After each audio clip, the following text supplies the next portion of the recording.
Hello students, welcome to Tarun tutorials. कल हम लोग बात कर रहे थे इलेक्ट्रिक फ्लक्स के बारे में। एक्चुअली इलेक्ट्रिक फ्लक्स और एरिया एलिमेंट ये दो मतलब समझ लीजिए कच्चे पदार्थ हैं। जैसे कोई आपको रेसिपी बनानी है तो रेसिपी आपकी क्या है, गॉस लॉ है। गॉस लॉ या गॉस थ्योरम जैसे भी आप लोग पढ़ते हैं। तो उसे बनाने के लिए या उसको कंप्लीट करने के लिए आपको दो एलिमेंट चाहिए। दो एलिमेंट क्या है? पहली चीज है आपकी इलेक्ट्रिक फ्लक्स और दूसरी चीज है आपकी एरिया एलिमेंट। अगर ये दोनों बातें आपको पता है तो ये गॉस लॉ तो बहुत ही आसान है। चलिए मैं उनको पहले इंट्रोड्यूस कर देता हूं, फिर से रिवाइज करा देता हूं जिससे कि हम गॉस लॉ के साथ लिंक कर सकें। तो मैंने आपसे बताया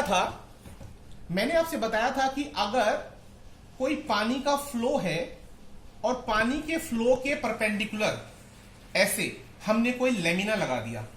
ये कोई लेमिना इसके 90 डिग्री पर है।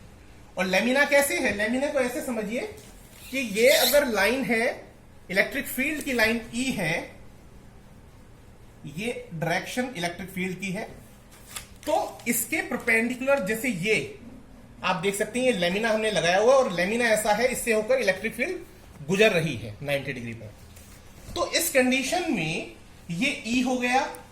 ई क्या है? Electric field. और यहां पर ये जो आपने लिया है लेमिना, मान लीजिए कि वो डेल एस है, यानी उसका एरिया कितना है? Del S. तो इन दोनों का जो डॉट प्रोडक्ट होगा या इन दोनों का जो प्रोडक्ट होगा उसी को हम लोग फाई कहते हैं। फाई यानी electric flux is equals to electric field into DS या डेल एस, जैसे भी आप रिप्रेजेंट करते हैं, ये इसके इक्वल होता है। और अगर ये लेमिना हम क्या करते हैं, लेमिना हल्का सा डेविएट कर देते हैं, हल्का सा झुका देते हैं। मैंने आपको बताया भी था, अगर आपको याद हो इस एक्सपेरिमेंट को जरूर करके देखना घर पर, कि आप क्या करें, आप ऐसा करें कि जैसे ये आपका कार्डबोर्ड है, इस कार्डबोर्ड में यहां पर आप क्या करें, एक रेक्टेंगुलर कटिंग करें। ऐसे एक रेक्टेंगुलर कटिंग कर लें, इस कटिंग को निकाल दें, इस कटिंग को बाहर निकाल दें। अब क्या होगा, आपको ये लेमिना कटने के बाद ऐसा लगेगा, अगर मैं इसको एलिमिनेट कर दूं, मैंने अभी नहीं कर रहा हूं, अगर मैं इसको एलिमिनेट कर दूं तो आपको ये रेक्टेंगुलर जो एक विंडो बन जाएगी यहां पर। और यहां पर आप टॉर्च रखते हुए एक टॉर्च रखें और उस टॉर्च की जो रोशनी है, उसकी जो लाइट है, उसको सामने ब्लैक बोर्ड पर या सारी की सारी लाइटों को बंद करके आप किसी वॉल पर डाल के देखें, या कोई व्हाइट कपड़ा हो उसके ऊपर आप डालकर देखें, तो आप देखेंगे बाकी सारा ब्लैंक आएगा और वहीं से आपको फ्लो दिखाई देगा। मतलब उतना ही पोर्शन जैसे इसके पीछे की तरफ फिगर अगर बनेगी तो लाइट की फिगर उतने ही रेक्टेंगुलर बॉक्स के फॉर्म में आपको दिखाई देगी। अब आप क्या करके देखें, जैसे ये लेमिना है, इस लेमिना को धीरे धीरे झुकाते जाइए। लाइट ऐसे पड़ रही है, तो जैसे जैसे आप झुकाते जाएंगे तो आप देखेंगे कि ये जो इसका एरिया है वो डिमिनिश करता चला जाएगा, वो कम होता चला जाएगा। जैसे जैसे आपने झुकाना शुरू किया वो कम होता चला जाएगा। कम क्यों हो रहा है वो? और फाइनली जब आप उसको लिटा देंगे तो ये आपका जो शेडो है, शेडो बनेगा नहीं। ठीक है, शेडो नहीं बनेगा, मतलब जब ये पूरा का पूरा उसके सामने आ जाएगा, शेडो बनेगा नहीं उसके अंदर, क्योंकि अब वो क्या है, अब उससे होकर पार नहीं हो रही है लाइट। ठीक है, तो इस कंडीशन में आपको क्या होगा, इलेक्ट्रिक फ्लक्स आपका जीरो हो जाएगा। तो यही बात मैं आपको बताना चाह रहा था। और अगर लेमिना को आपने उसको झुकाते चले जा रहे हैं इलेक्ट्रिक फील्ड के मुकाबले, तो पहले तो ये था आपका प्लेन जो परपेंडिकुलर प्लेन था, लेकिन जब आपने थीटा एंगल पर उसको घुमाना शुरू किया तो आप इमेजिन कीजिए कि ऐसा करने पर वो क्या हुआ, वो परपेंडिकुलर से कुछ एंगल डेवलप कर लिया उसने, थीटा का एंगल। तो उसकी दो प्रोजेक्शन बनेगी, एक हॉरिजॉन्टल बनेगी और एक वर्टिकल बनेगी। तो ये आपका ई है और वो डेल एस है, क्योंकि आपने उसको झुकाया है, चाहे आप इस तरह से झुकाकर दिखाएं या ऐसे झुकाकर दिखाएं, तो उससे पास होने वाली लाइंस कम हो जाएंगी, इसलिए उसकी प्रोजेक्शन को हम ले लेंगे उस साइड में। तो इसलिए आपका फाई जो होगा वो किसके बराबर हो जाएगा, ई डीएस कॉस थीटा के बराबर हो जाएगा। ठीक है, ये मैंने सिर्फ ज्वाइन करने के लिए बात बताई है आपको। ठीक है, ये फ्लक्स की बात हो गई। अब फ्लक्स के बाद आता है हमारा एरिया एलिमेंट। तो एरिया एलिमेंट के लिए हम लोग क्या करेंगे, एरिया एलिमेंट के लिए हम लोगों को दिखाना पड़ेगा एरिया एलिमेंट कैसे दिखाया जाता है। अगर खाली बात करते हैं एरिया की, तो नॉर्मली आप क्या करते हैं एरिया के अंदर, जैसे मैंने आपको कह दिया कि भाई ये आपका एक छोटा सा पीस है, रेक्टेंगुलर बॉक्स है, ये आपका 4 है, ये 3 है, या 4 है, 5 है, कुछ भी कह सकते हैं। तो एरिया आप कैसे निकाला करते हैं, एरिया आप कर देते हैं भाई 4 इंटू 3 कर दिया आपने, 12 आ गया आपका। तो एरिया आपने बता दिया। पर अभी क्या बात हो रही है? अभी बात जो हो रही है वो एरिया एलिमेंट की हो रही है। तो एरिया एलिमेंट है क्या, पहले समझिए इसको, ये क्या है आप समझिए। जैसे ये फुटबॉल है, फुटबॉल है तो फुटबॉल पे आपने देखा होगा फुटबॉल की जो फिगर होती है वो कुछ इस तरह की बनी होती है। ये ऐसे ऐसे करके बहुत सारे पार्ट्स में आपको ऐसे डिजाइन्स में वो बटी दिखाई देती है। तो आप पूरे के पूरे स्फीयर को अगर छोटे छोटे एरिया एलिमेंट्स में, मान लीजिए डेल एस 1 है, या ये डेल एस है, ये भी डेल एस है, ये भी डेल एस है, ये भी डेल एस है, ऐसे करके बहुत सारे पार्ट्स में अगर आप इसको डिस्ट्रीब्यूट कर लेते हैं, यानी पूरा स्फीयर जो एस है उसे आपने del S del S del S del S del S बहुत सारे डेल एस में तोड़ लिया। तो जब आप उन सबके ऊपर लगने वाले फ्लक्स को ऐड कर देंगे, जब आप उनके ऊपर लगने वाले सारे फ्लक्स को ऐड कर देंगे तो पूरे स्फीयर पर कितना फ्लक्स लगेगा आपको पता लग जाएगा। अगर आपको ये बात समझ में आ रही है तो मैं बस एरिया एलिमेंट और बता दूं आपको, उसके बाद मैं आपको जोड़ता हूं फिर से गॉस लॉ के साथ। तो एरिया एलिमेंट होता क्या है? तो आपने इस कर्व फिगर को अगर ओपन किया तो मान लेते हैं कि वो आपका ऐसे हमने उसको एक प्लेन कर लिया। तो ये आपका मान लेते हैं कि ये आपका ए है और ये आपका बी है। अब ये क्या है? ये वेक्टर क्वांटिटी है, ए और बी दोनों वेक्टर क्वांटिटी हैं। तो दोनों वेक्टर क्वांटिटी हैं तो अगर इसको ओरिजिन मान लिया जाए तो इस ओरिजिन के रेस्पेक्ट में ये ए और ये बी, तो इन दोनों का क्रॉस प्रोडक्ट क्या होगा? आपको क्रॉस ही तो करना है एरिया निकालने के लिए। ए को बी से आपने क्रॉस किया, आप एरिया निकाल रहे थे। तो अगर आपको याद है, आप मैथ्स के स्टूडेंट हैं तो आपको पता होना चाहिए कि वो क्या होता है, दोनों के मैग्नीट्यूड और दोनों के बीच का जो एंगल है साइन थीटा, और साथ में यूनिट वेक्टर एन कैप के बराबर होता है। अब ये एन कैप डायरेक्शन को शो करता है एरिया एलिमेंट की। इस एरिया एलिमेंट की वैल्यू कितनी है हमारी? डेल एस है। और इसकी डायरेक्शन क्या होगी?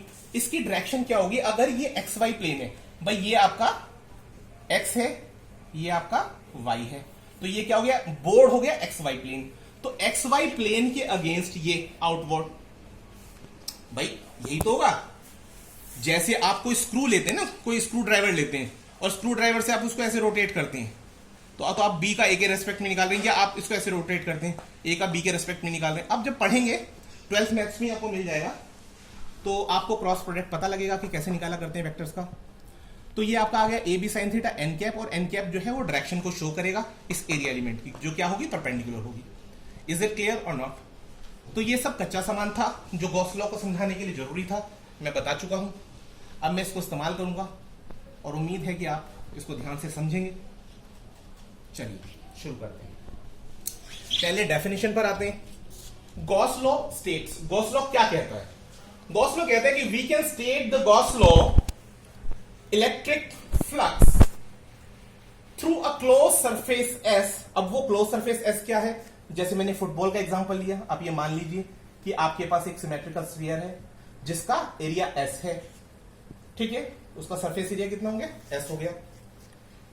इज 1/ε0 टाइम्स, कितना है वो? 1/ε0 टाइम्स है द टोटल चार्ज, ये Q होगा, total charge Q contained inside S। यानी ये मान लीजिए कि ये अगर आपका सेंटर है, इसका सेंटर हमने मान लिया ये O है, ठीक है? O सेंटर है इसका, तो O सेंटर पे मान लीजिए कि पॉजिटिव चार्ज Q रखा हुआ है। कितना रखा हुआ है? पॉजिटिव चार्ज Q रखा हुआ है। अब आपको याद होगा पॉजिटिव चार्ज Q से जब फील्ड लाइंस बनेंगी तो कैसे बनेगी? तो हम ये मान लेते हैं कि हमारा प्लस Q चार्ज जो है वो रेडियली आउटवर्ड हर डायरेक्शन में वो फील्ड लगेगा। तो इलेक्ट्रिक फील्ड E लग रहा है। तो अगर हम यहां अपर पार्ट पर, आप इसको मानिए क्या है? अपर पार्ट है। चलो ऐसा करते हैं, इसको थोड़ा अंदर दिखाते हैं जिससे कि आपको डाउट ही ना हो। मान लीजिए जैसे मैंने फुटबॉल बताया तो फुटबॉल के मैं आउटर सरफेस पर हूं इस वक्त, ये समझिएगा। तो इस आउटर सरफेस पर मैं मान लेता हूं अपनी तरफ से कि मेरे पास एक छोटा सा एरिया एलिमेंट है, ठीक है? और इस एरिया एलिमेंट सॉरी यार, इस एरिया एलिमेंट में जो इलेक्ट्रिक फील्ड लग रहा है वो कितना लग रहा है, वो ई लग रहा है। ठीक है, तो वो रेडियली क्या है, आउटवर्ड है। अब दो बातें देखने वाली हैं, इलेक्ट्रिक फील्ड की डायरेक्शन ये हुई, ये आपकी रेडियस है, तो रेडियस का जो यूनिट वेक्टर काम करेगा इसकी डायरेक्शन में वो कितना होगा, वो आर कैप होगा। ठीक है, पहली बात। दूसरी बात, ये जो एरिया एलिमेंट आप देख रहे हैं, ये एरिया एलिमेंट कितना है आपका, ये आपका डेल एस है। कितना है, डेल एस है। अब इस एरिया एलिमेंट की जो डायरेक्शन बनेगी, जैसे मैंने पहले बता चुका हूं कि ये आपका एक्स वाई प्लेन में है, तो एक्स वाई प्लेन के क्या बनेगी, परपेंडिकुलर बनेगी, यानी आउटवर्ड बनेगी ये भी। तो इसकी डायरेक्शन भी सेम रहेगी, सेम रहेगी ये डायरेक्शन भी। इसको आप मान लीजिए कि आपकी क्या है, एन कैप है, तो ये एन कैप हो गई, ये इसकी डायरेक्शन हो गई आर कैप हो गई। इज इट क्लियर और नॉट? और दोनों के दोनों क्या है, आर कैप और एन कैप, दोनों की डायरेक्शन एक दूसरे के पैरेलल है, outward. Is it clear? Okay. अब आप आइए अपने कूलम्ब्स लॉ पर। अगर आपको कूलम्ब्स लॉ याद है तो कूलम्ब्स लॉ क्या कहता था, कूलम्ब्स लॉ के अकॉर्डिंग पॉजिटिव क्यू चार्ज के कारण आर डिस्टेंस पर लगने वाला जो फोर्स है वो क्या होगा, और उससे इलेक्ट्रिक फील्ड इंटेंसिटी क्या बनेगी आर रेडियस पर, वो याद कीजिए।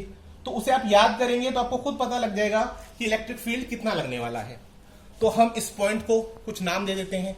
मान लीजिए कि हमने इसको नाम दे दिया है P.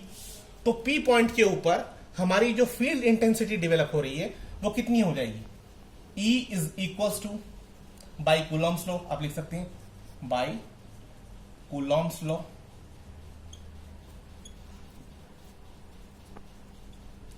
E is equals to 1/4 epsilon 0। कब एप्सिलॉन 0 कब यूज करेंगे, जब आपका मीडियम क्या होगा, वैक्यूम या एयर में होगा, इनटू आर स्क्वायर। आर क्या है यहां पे, रेडियस है इसकी। ठीक है, और साथ में चार्ज प्लस क्यू जो सेंटर पे लग रहा है। ये वाली बात समझ में आती है या नहीं आती? अगर ये बात समझ में आती है तो इसके साथ आपको याद होगा कि इसकी जो डायरेक्शन है वो क्या है, आर कैप है। वो आप नहीं भूल सकते, नहीं छोड़ सकते हैं। इसे मान लेते हैं कि वो इक्वेशन नंबर 1 है। ठीक है, अब हम आगे बढ़ते हैं। जैसे कि हम जानते हैं कि हमने सिर्फ एक छोटा सा एरिया एलिमेंट लिया है, तो वो छोटा सा एरिया एलिमेंट जिसे कि आप डीएस से या डेल एस से रिप्रेजेंट कर रहे हैं, तो क्या हो जाएगा आपका, उस छोटे से एरिया का जो फ्लक्स होगा वो कितना होगा, flux of area element, flux of area element del S या डीएस जो है वो किसके बराबर हो जाएगा, वो बराबर हो जाएगा आपका ई इलेक्ट्रिक फील्ड, और इसके साथ डॉट प्रोडक्ट क्या हो जाएगा, डीएस का हो जाएगा। समझ में आती है बात? चलिए, अगर ये बात समझ में आती है तो आप ई को रिप्लेस करेंगे किस वैल्यू से, इक्वेशन फर्स्ट से। इसे अगर हम इक्वेशन नंबर 2 मान लें तो आपकी वैल्यू क्या हो जाएगी, आपकी वैल्यू हो जाएगी ई के प्लेस पर 1/4 epsilon 0 into Q R cap. ठीक है, और साथ में डीएस की वैल्यू आप रखेंगे। अब डीएस की वैल्यू क्या होगी, फिर से वही बात आती है, मैंने बहुत पहले आपको समझाया हुआ है, लेकिन याद ना हो तो फिर से बता देता हूं कि यूनिट वेक्टर जो होता है वो किसी वेक्टर को उसके मैग्नीट्यूड से डिवाइड करने पर मिलता है। बात समझ में आ गई? तो यानी वेक्टर की जो ये क्वांटिटी है आपकी किसके बराबर होगी, ये डीएस उधर मल्टीप्लाई हो जाएगा। तो आप क्या लिख सकते हैं और में कि डीएस वेक्टर की वैल्यू हो गई आपकी एन कैप और डीएस।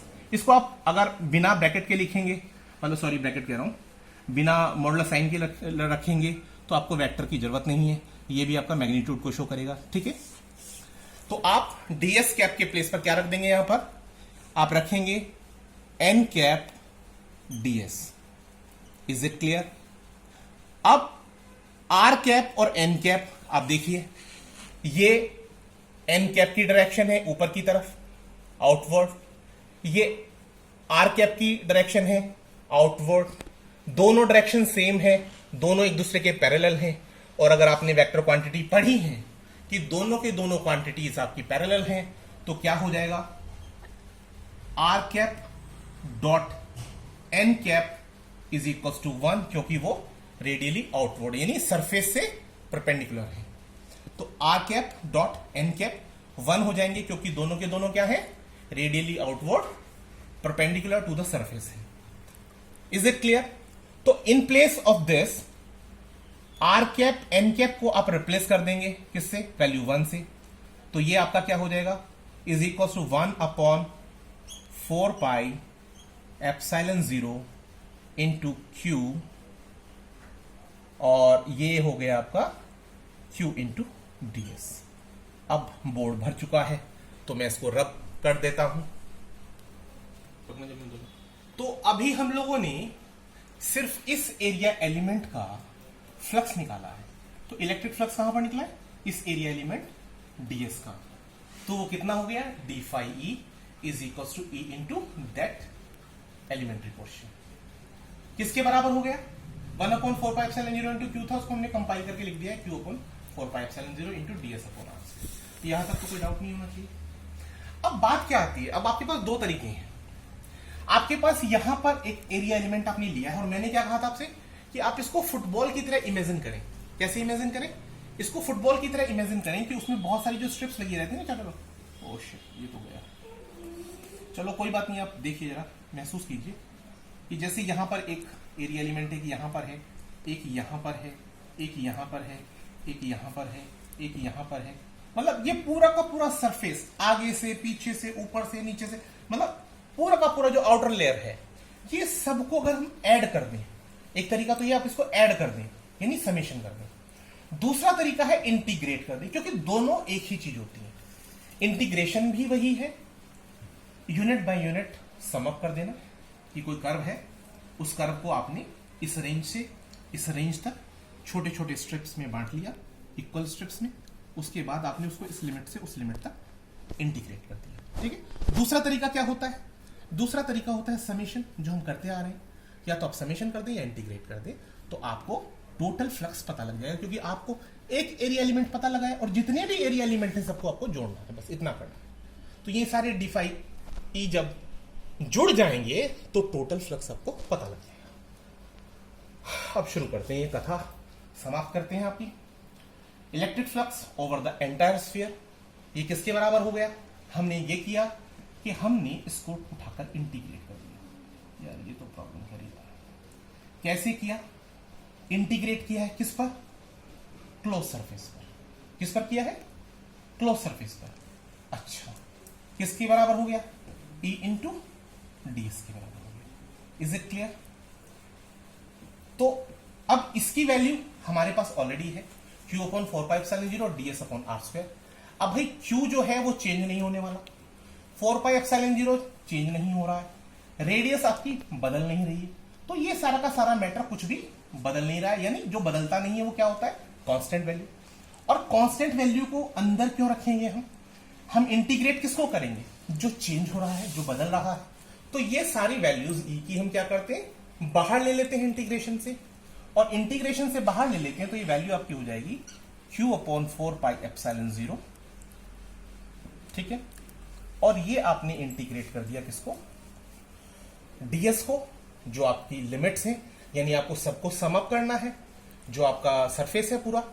तो ये डीएस क्या होगा, सबको जोड़ देंगे तो किसके बराबर आएगा, तो ये पूरा का पूरा जब जोड़ देंगे तो ये बराबर आएगा स्फीयर के एरिया के बराबर, यानी उसका सरफेस एरिया, जो किसके बराबर होता है, सबको याद होगा, जो आपका स्फीयर है उसका सरफेस एरिया होता है 4 पाई आर स्क्वायर। तो अब आप इसको इंटीग्रेट कर दिया आपने, तो ये आपका किसके बराबर आ जाएगा, Q upon 4 pi epsilon 0 into total surface area of sphere, जो किसके बराबर है, 4 पाई आर स्क्वायर के बराबर। अब 4 पाई से 4 पाई कैंसिल आउट हो जाएगा, ठीक है, और ये आर स्क्वायर हमसे छूट गया था, इस आर स्क्वायर से ये आर स्क्वायर कैंसिल आउट हो जाएगा, बचेगा क्या, क्यू अपॉन एप्सिलॉन 0। क्या बच गया आपका, Q अपॉन एप्सिलॉन 0। शायद यही हमारी डेफिनेशन थी गॉस लॉ। ये क्या होता है कि किसी क्लोज सरफेस में, कोई क्लोज सरफेस में अगर सेंटर पर कोई +Q चार्ज या कोई भी चार्ज रखा हुआ है, और वैसे तो कहीं भी रखा हुआ, इसके अंदर कहीं पर भी रखा हो इनसाइड द स्फीयर, तो जो आपका स्फीयर के ऊपर लगने वाला, यानी उसके सरफेस पर लगने वाला जो इलेक्ट्रिक फ्लक्स होता है, वो क्या होता है 1/ε0 times that charge inside contain the charge.